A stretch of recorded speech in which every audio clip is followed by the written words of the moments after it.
Starting today on a solemn note, as we're nearing 500,000 Americans who've lost their lives from COVID-19. To mark this grim milestone, this evening, the President and First Lady, along with the Vice President and Second Gentleman, will hold a moment of silence and a ceremony at sundown to honor those who've lost their lives to this pandemic. Everyone lost is someone whose life and gifts were cut short. Our hearts go out to all of those who are grieving loved ones, who are so deeply missed.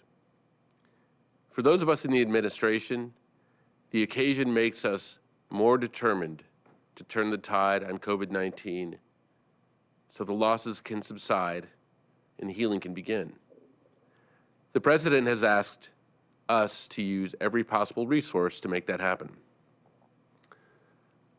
On Friday, I provided an overview of how the extreme weather had impacted our vaccination efforts. And today, I want to give an update on our progress to recover. That progress began as soon as the weather began to improve, thanks to an all-out, round-the-clock effort from our teams and partners. McKesson ran extended shifts Saturday and Sunday to pack vaccines, and members of the military joined them in their efforts. 70 McKesson employees volunteered to work 1 a.m. shifts Saturday night, Sunday morning, to prepare shipments to meet an 11 a.m. transit deadline. On Sunday, UPS extended its on-site trailer time at the McKesson facility in Kentucky to allow them to pack hundreds of thousands more doses. Thanks to that and many more, those efforts, today alone, we plan to deliver 7 million doses.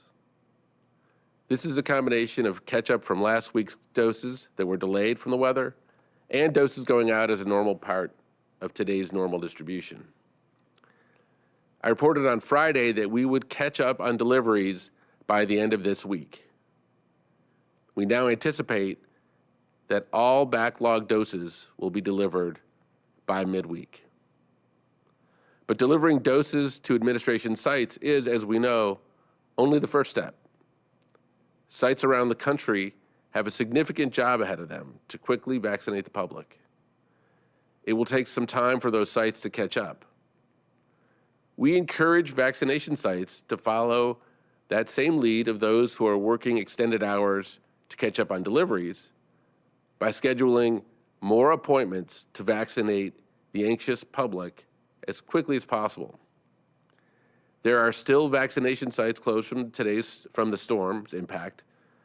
Texas's 7-day average of administered COVID-19 doses decreased by 31% in the past week due to winter weather impacts. Some Houston area vaccination clinics and testing sites have now reopened. Austin Public Health does not believe reopening is safe at this time, but announced that when operations resume, they will include extended hours in additional locations. Next, I want to begin to turn to our efforts to educate and communicate with the public about the importance of vaccinations. After all, today's challenge of vaccinating those who are waiting must be accompanied by an equally aggressive effort to reach people who are considering getting vaccinated but haven't yet decided to. We are so fortunate to have highly effective vaccines and safe vaccines, which makes the conversation with the public a much more straightforward one. So let me tell you a little bit about the 3 stages of our approach to communication. For the last month, we've been in the first stage of this work. That first stage has entailed a significant number of activities: listening to the public's concerns, hearing from experts, testing how different audiences react to different methods of communication and different messengers, and ensuring that we can provide clear answers that the public deserves. Today, we begin a second and more public stage, engagement with key stakeholders. The COVID team has begun meeting on an ongoing basis state and local health leaders, nonprofits, businesses, and unions about the pandemic. We've held more than 100 one-on-one discussions with these groups and will continue this engagement throughout the response. Now, to continue to inform our efforts around vaccine confidence, over the next 2 weeks, the White House, along with CDC and HHS, will host a series of listening sessions with key stakeholder groups. These meetings will be led by Dr. Nunez-Smith, who is leading our equity work. These conversations will focus on how to strengthen vaccine confidence and how to eliminate barriers that underserved communities are facing to vaccinations, like paid leave, transportation, and scheduling. The meetings are kicking off today with a conversation with key leaders in the African American community. And throughout the week, we'll be meeting with Latino groups, faith leaders, and members of the rural community. These listening sessions will continue our effort to hear directly from communities who've been hit hardest by this pandemic and help us build strong partnerships with those who'll be key to our efforts to build vaccine confidence and reach everyone in our response. As a part of this effort, beginning today through Wednesday, CDC is hosting a national forum on vaccines where they're bringing together thousands of participants from around the country, from practitioners to jurisdictions to others working on the ground to discuss practical strategies, technical resources, and best practices for vaccination efforts. In a moment, Dr. Walensky will discuss this.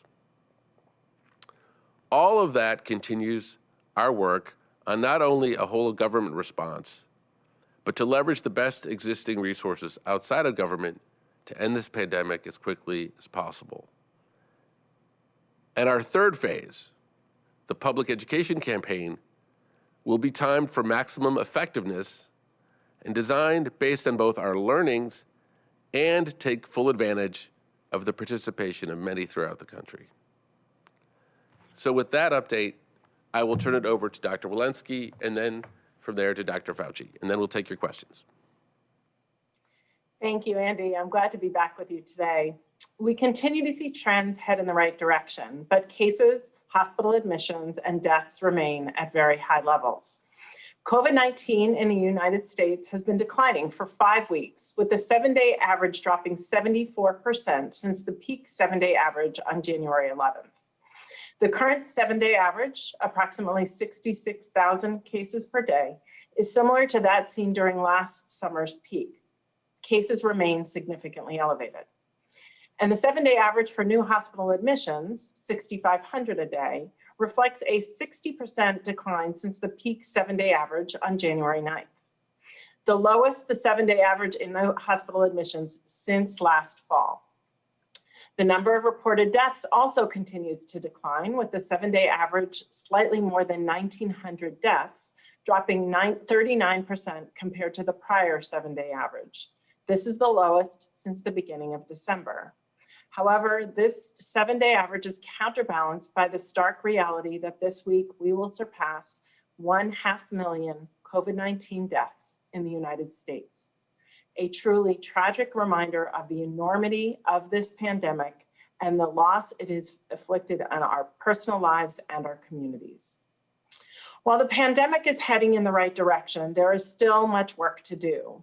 One area that is particularly important is getting students back to in-person instruction while protecting teachers, students, and staff. A little more than a week ago, we released our operational strategy for opening K-12 schools. This strategy provides the long-needed science-based roadmap to help schools open safely and remain open for in-person instruction.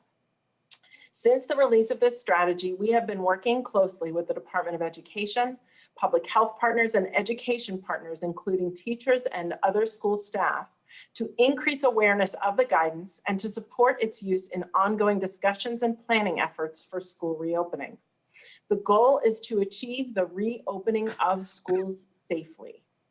In addition, we continue to study COVID-19 spread in schools to identify the factors that contribute to outbreaks and steps that can help prevent spread in schools. Today, CDC published a concerning report in the Morbidity and Mortality Weekly Report that details an investigation of COVID-19 spread in 8 public elementary schools in a single school district in Georgia during a period of high community spread. In the report, researchers identified 9 clusters of COVID-19 cases involving 13 educators and 32 students at least 6 elementary schools. In 2 of these clusters, COVID-19 was spread first from educator to educator and then from educator to student. These 2 clusters accounted for half of all the school-associated cases. Across the 9 clusters, educators played an important role in the spread of COVID-19 in the schools. COVID-19 spread often occurred during in-person meetings or lunches and then subsequent spread in classrooms. COVID-19 was also spread from student to educator and from student to student, but this occurred less frequently. The 2 main reasons for the spread of COVID-19 in these schools were inadequate physical distancing and mask adherence. In the schools, physical distancing of at least 6 feet was not possible because of the high number of students in class, as well as because of classroom layouts. In addition, COVID-19 may have spread among educators and students during small group discussions where educators were in close proximity to students. Although the school's district mandated in-classroom mask wearing except while eating, and mask wearing was reportedly high, the study found that there were instances where lack or inadequate mask wearing by students occurred. In these situations, lack of physical distancing likely increased the risk of spread. In addition, students ate lunch in their classrooms, which may have also contributed to spread. These findings underscore the importance of strict mask adherence to the 5 key layered mitigation strategies outlined in the CDC's K-12 operational strategy. In particular, universal mask wearing, physical distancing of at least 6 feet, and using cohorting or podding of students are important to minimize spread throughout the school environment. This is especially true for schools that have high rates of COVID-19 in their community. As we have noted, distancing requirements, which we recognize are very challenging, can be relaxed as community rates come down. It's also worth noting that approximately 60% of close contacts of the cases agreed to be tested for COVID-19. And for those who were tested, testing took 5 to 7 days, a delay that makes it incredibly difficult to rapidly contain spread. These findings highlight an additional key mitigation strategy recommended in CDC's school guidance: the need for diagnostic testing and rapid and efficient contact tracing in combination with isolation and quarantine in collaboration with the health department. The findings also highlight the importance of scaling up vaccination efforts across the country, including the continued need to prioritize teachers and other school staff for vaccination as part of the frontline essential workers, consistent with the recommendation of the Advisory Committee on Immunization Practices. CDC's operational strategy specifically includes vaccination for teachers and school staff as an additional layer of protection that can be added to the 5 key layered mitigation strategies. Finally, I want to emphasize that while CDC's operational strategy does provide for in-person instruction during all levels of community spread, the safest and quickest way to open schools and keep them open is to have as little COVID-19 in the community as possible. Enabling schools to open and remain open is therefore a shared responsibility. Encouragingly, consistent with the recent declines in COVID-19 cases in the United States, the percentage of counties with the highest level of COVID-19 transmission continue to drop, declining from approximately 90% when we released our school guidance about 10 days ago to 60% as of yesterday. Now, approximately 18% of counties have COVID-19 levels at the low or moderate levels, that's consistent with full in-person learning for all K-12 schools in CDC's guidance.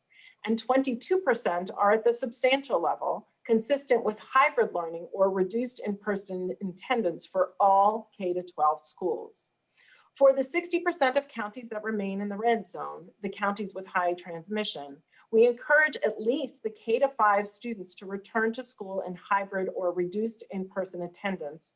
And for middle and high school schools virtually, only unless they can strictly implement mitigation measures and have few cases. Schools that are already open should continue to provide in-person instruction as long as cases are low and they strictly use mitigation measures to keep them low. I hope these findings serve as a catalyst to each of us to continue to do our part to drive down the number of cases and reduce the spread of COVID-19. I know this is not easy, and so many of us are frustrated with the disruption the pandemic has had on our lives and our children's education. But working together as a nation, we can turn the tide. Finally, I want to share some news about our virtual National Vaccine Forum that kicked off this morning. I'm excited to share that we have over 11,000 participants from 6,000 organizations across all 50 states, nearly all territories, and 128 tribes and tribal organizations. Over the next 3 days, these participants will share information and best practices on how to build trust and confidence in COVID-19 vaccines, use data to optimize vaccine implementation, and provide practical real-world experience on how to increase vaccination capacities in our communities. I encourage each of you to watch the live stream plenary sessions throughout the day and get engaged in your community vaccination efforts. Before I turn to Dr. Fauci, I want to reiterate to everyone to continue to do your part to protect yourselves and each other by wearing a well-fitting mask, staying 6 feet apart from the people you do not live with, avoiding travel in crowds, washing your hands often, and getting vaccinated when the vaccine is available to you. And now I will turn it over to Dr. Fauci. I look forward to your questions. Dr. Fauci? Thank you very much, Dr. Walensky. I'm going to talk for a few minutes today on updating you on where we are on some selected therapeutics for COVID-19. So if we can move ahead to my first slide. In general, when one thinks of therapeutics, you think of them as therapeutics for early or moderate disease versus therapeutics for moderate to advanced disease. Clearly, the strategy early on is to block the replication of virus and prevent it from going from the upper airway to the lungs and other organ systems. However, we have found through experience over the past many months that when one gets advanced disease, the hyper or aberrant inflammatory or immunological response gives as much to the morbidity and mortality as the actual virus replication itself. And in that regard, a variety of drugs have been tested. One, such as remdesivir, has gained FDA approval. Its effect is clear but modest. When regard to getting early intervention, monoclonal antibodies, both from Lilly and from Regeneron, have received emergency use authorization. Here again, the earlier one uses these, the better. These are as efficient and more efficient in those individuals who don't necessarily have a good antibody response. The same can be said of convalescent plasma, which has also earned an emergency use authorization. Again, because of the variability in the titer of antibody in various plasma aliquots. The issue here is getting this as early as possible. There have been a number of trials of a variety of antivirals or other agents that are off the shelf that have not been targeted. I'll get to targeted intervention in just a moment. And then hyperimmune globulin is also in clinical trial, and we await the results of all of these. With regard to therapeutics for advanced disease, as I mentioned, that is generally aimed at blocking an aberrant inflammatory or immunological response, as well as other pathogenic mechanisms which are not necessarily that well understood. We have dexamethasone, a drug approved for many, many, many years, is the standard of care for advanced disease, particularly people in the hospital on respirators and or requiring high flow oxygen. Baricitinib and remdesivir have earned emergency use authorization, and a number of immunomodulators, including those that block a variety of cytokines and cytokine receptors, are currently in clinical trials. Can I have the next slide? The bottom line of what we need to do looking forward, and the clear need in this, is the development of potent antivirals directly acting on SARS-CoV-2, very similar to what was done with the highly successful drug development program for HIV, as well as for hepatitis C. And what I refer to is the future development of therapeutics will be based on the identification of vulnerable targets in the SARS-CoV-2 replication cycle and the design of drugs to inhibit these vulnerable targets. As I mentioned, we are beginning this, and this is going to be the direction of the future. I want to point out to the group that the NIH in April put together a treatment guidelines panel that is a living document of clinicians and people involved in the care of SARS-CoV-2 infected individuals who analyze the literature as well as the now very common preprint literature and update it meaningfully in very frequent intervals. It is a living document. As I mentioned, there are 47 voting members of this. And since this was put online in April of 2020, easily accessible by COVID-19 treatment guidelines.nih.gov, there have been over 11 million hits to this. The reason we feel this is important, and I want to again bring it to everyone's attention, is that it is an easy way to get experienced clinicians to analyze data that's already in the literature, as well as data that is in preprint form and involved in just clinical experience. It has been very advantageous to clinicians, not only in the United States, but worldwide. And if I could have the next slide, finally, I want to just bring to your attention something that the FDA has done today in having a press briefing, I believe, at 1:30. I want to bring it to your attention because although they delineated the aspects of it, I want to make sure everyone is aware of the very important work that the FDA is doing.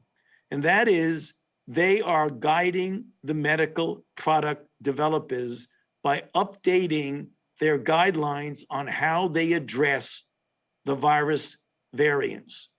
And the products involved that are impacted by this updated guidance are vaccines, COVID-19 tests, and therapeutics. Why is this important? It is very clear that we are faced right now and will be in the future with variants that are already present, and that with all of the immunologic and other pressures that are going on and the high degree of replication throughout the world, that there will be the selecting of a variety of variants. We ourselves in this country are already facing variants that are having impact, such as the UK variant. We have the South African variant in our nation, and we're even having the evolution of variants within our own country. With regard to vaccines, the FDA outlines the scientific recommendations for the modification to authorized vaccines. In other words, we have vaccines that are out there that are highly efficacious. The manufacturers of these are going to want to know how they can address and modify their vaccines to address the ongoing evolution of variants. And we expect the manufacturing recommendations to remain the same, and the effectiveness is going to be determined by immunogenicity studies. In other words, likely not have to prove efficacy in a large study. The same holds true for COVID-19 tests. The updated guidelines describes the FDA's activities to better understand the public health impact on the variants and the impact on the test performances, and provide recommendations to the developers of these tests regarding the future genetic mutations and what they need to do when designing or modifying their existing tests. And finally, the same holds true for therapeutics, both drugs and biologics. The FDA will provide recommendations on the efficient approaches, how to generate data that potentially could support an EUA for monoclonal antibody products that might actually be effective against emerging variants, which obviously will be an issue because we already know, particularly that the South African variant is in fact obviating the effect of several of the monoclonal antibodies that people have developed. And former guidances on therapeutics will also be updated to address the evolving landscape of the COVID-19 drug development, again, in the context of emerging SARS-CoV-2 variants. In summary, the FDA will give guidance to how these companies can address a problem that we know is with us already and that will be a problem in the future. I'll stop there and back to you, Andy. Thank you. Thank you, Dr. Fauci. Dr. Walensky, let's take a few questions. Great. And if you haven't raised your hand yet, you can go ahead and do that, and that's how we can select you. First up, we'll go to Catherine Bond at Vanity Fair. Thanks so much for having this briefing. It's very helpful. My question is, what is the Biden administration's policy for vaccinating federal employees? How are they prioritized? And a few other add-on questions. Do you know if the Biden administration's policy contrasts with that of the Trump administration regarding who was vaccinated when? In looking for counting for the missing doses of vaccine, have all of the doses that have been administered to federal employees been accounted for? Thank you. Okay, multiple parts of the question. I'll do my best to answer. As it respects federal employees, what I can tell you is that the federal government is following the ACIP guidelines. And if you'd like more detail, or if you have more specific detailed questions on aspects of federal employees, frontline workers versus others, we will follow up with you and answer those questions. When you say missing doses, can you clarify what you're referring to, please?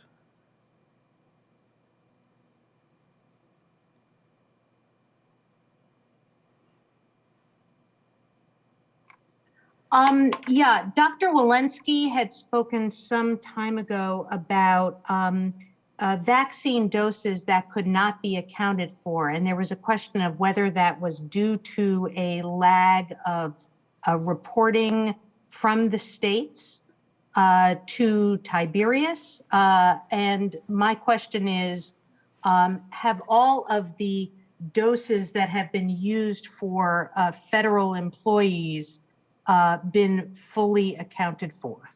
And is there somebody whose job it is to track that? So look, and Dr. Walensky, you can comment after me if you'd like, but I believe what you're referring to is a comment made some number of weeks ago, right after we arrived here. At that point in time, when we arrived here, about 46% of the vaccines that had been distributed to states had been administered. And so I think what Dr. Walensky was saying is we have a whole lot of vaccines that have been delivered that need to now be administered. Now today, that number is about 80%.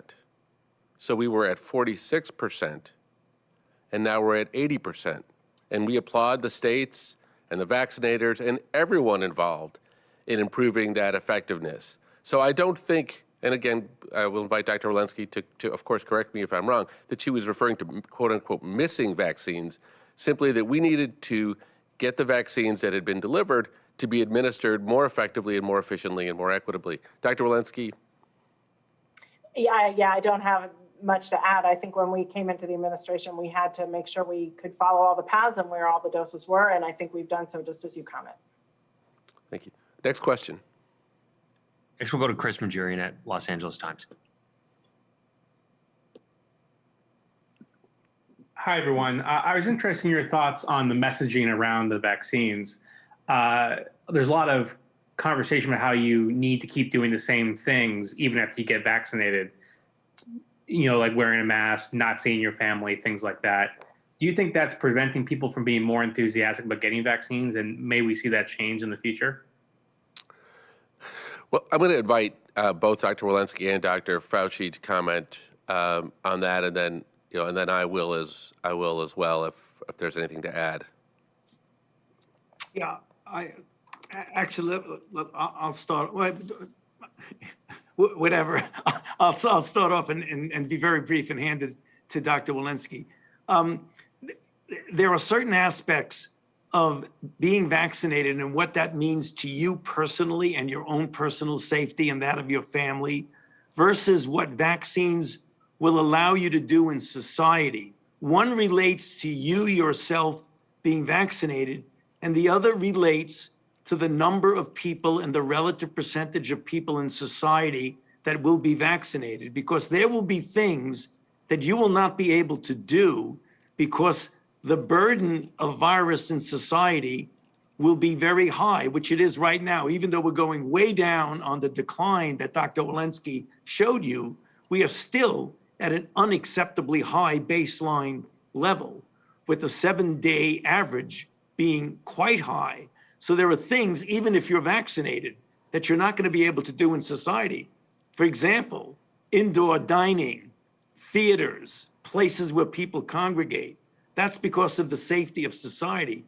You yourself, what you can do when you are together with another person, we are looking at that. And we're going to try and find out very quickly what recommendations could be made about what people can do. One of the things that's universal here, that we know, that at this point in time, it is unclear whether when you get vaccinated and you might be protected from clinical disease, which is the primary endpoint of the vaccine studies, that you could conceivably be infected, have virus in your nasopharynx, and at that same time have no symptoms, which is the reason why we recommend and say you still need to wear a mask. Because if you do have virus in your nasopharynx, even though we hope that when the data comes in, it's going to show that the very virus level is quite low and you're not transmitting it, we don't know that now. And for that reason, we want to make sure that people continue to wear masks despite the fact that they're vaccinated. So, Dr. Walensky, why don't you add to that? Great, thank you. I will say we've already started to come out with some guidance that demonstrates a difference if you've been vaccinated versus if you haven't. So for example, if you've been exposed and you've been fully vaccinated 2 doses, there is no longer a need to quarantine after you've been exposed. So we are starting to emerge with some guidance in this area, and more will be forthcoming. I would echo exactly what Dr. Fauci said. We are working on rolling out a lot of vaccine to a lot of people, and yet we still have a lot of disease, 66,000 cases a day. So what we might be proposing in terms of guidance will really likely be at the individual level and not at the community level. Let me just follow up to make a broader point. The broader point, Dr. Fauci and Dr. Walensky both alluded to this.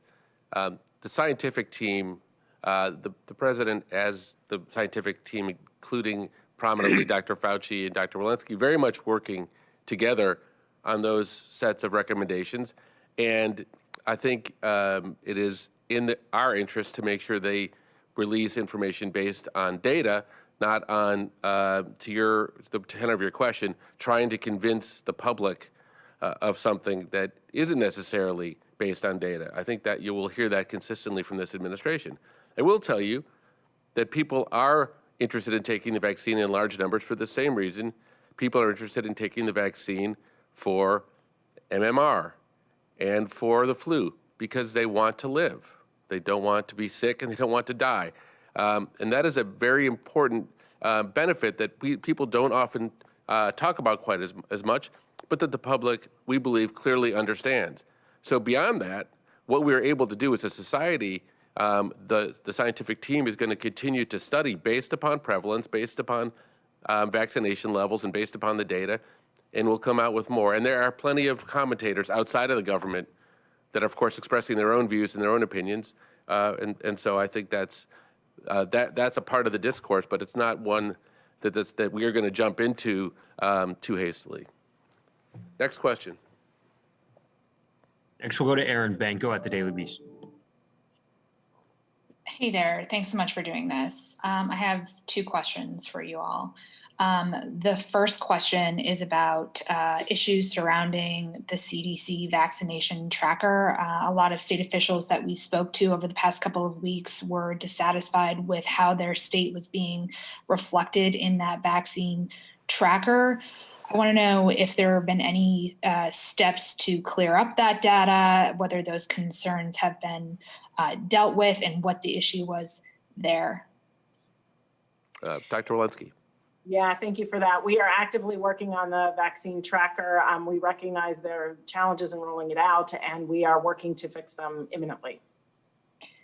Great, thanks so much. My second question is we hit the 500,000 mark today, or I guess late last night.